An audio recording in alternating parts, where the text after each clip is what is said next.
Hello and welcome. I'm Doc Martin, the lone journalist at KRAZ-TV and also Tucson Mineral Mile.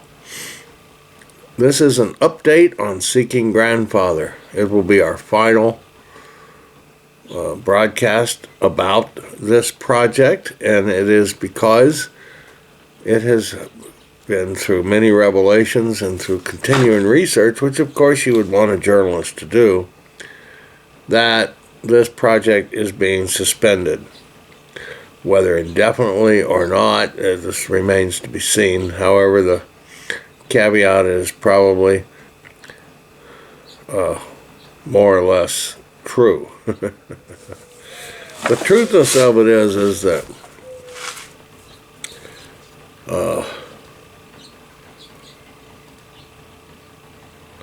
the Chinese diaspora project is one of my biggest proponents of helping me find answers to this problem that we thought, and I still think, well, there is a possibility, but still it's true that facts, when they change, must be acknowledged immediately. And as a journalist, I would do that. When I first started the project to find the entombed miners, I wanted to start a campaign, and the day that I contacted and talked with the director of the Chinese Diaspora Project, I had been approved for a campaign of, well, however much money we were going to put into it. I thought, of course, to be prudent, we should ask for at least $2 million. So in light of this $2 million, we were going to have some of the best pathologists and professional people assisting us. However, it's not needed anymore, so therefore I'm suspending that campaign also, in addition to this project. And the reasoning being is that with a discussion with the Chinese Diaspora Project and Chelsea Rose, the director, I've come to the conclusion, which in my mind other people had presented the same questions, and it came to me also that the feasibility of some of the problems of how could this be.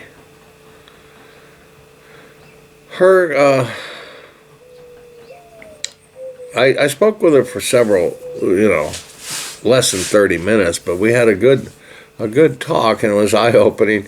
She respected me for being a journalist and doing the due diligence. However, she said, I've heard many stories about 100 Chinese being massacred and all these other stories, but she said, I haven't heard that one.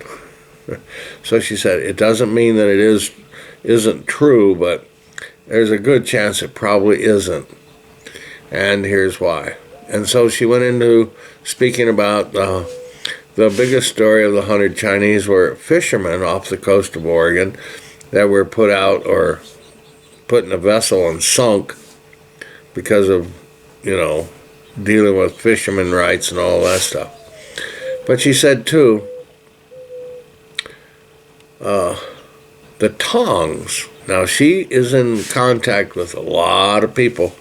And being a member of a Chinese Tong myself, of the Wing Chun Tong, where I'm a Chinese martial artist, and our family, that means Tong is family, we are a Wing Chun family, so I understand that from. She said that those people would have known, even though all 100 people were massacred or put in the mine or whatever would have been, had happened, the Chinese community would have known about it. Now, I've thought, too, the Chinese are very secretive, or when they knew they were not at an advantage to say anything, probably didn't say anything. But she said you would have heard, or there would have been scuttlebutt or stories within those families and tongs and stuff about such a happening, and she said that never has happened. Now, she's quite intimate with all these projects and knows the camps and all that stuff. So it's quite infeasible. You know, it's not painting me at all as being a true journalist, because an independent investigative journalist should tell the facts. And if the facts is that it isn't happening, then abandon the project. So thank God that nobody has spent any money other than just the few donations I've got has helped with the postage of sending out letters telling of this story that, well, it wasn't a hoax, and it may have been misguided, I hope not, but the point is we're telling this story now to finalize the conclusion here to this Seeking Grandfather project. So the basis is that, well, she said, always keep open to the fact that, yes, may have been atrocities, but usually, in my opinion, most of the atrocities are on single individuals and not large groups, you know. She did mention the Hells Canyon, which is acknowledged as the largest massacre, but that was done by horse thieves and gold stealers who, in the Snake River, caused the death of 31 or 33 Chinese miners then. So, back to our 100 men. I hope that never did happen. I'm glad that we have resolved that to a point where we can suspend it. However, in the update on where I show the map and the Google map, if anybody ever in the future again goes up and in that general location and off to a little to the right in that one canyon, not the large canyon but the next canyon, I have found, using LiDAR and stuff, pictures of disturbances and large areas that could have been mined or whatever. So yes, the Chinese were there, but were they there? We only can guess. As far as a witness, the 80-year-old man who did show me that, you have to realize, and like he said, he didn't do it. It was his parents that had the atrocities attributed to them. But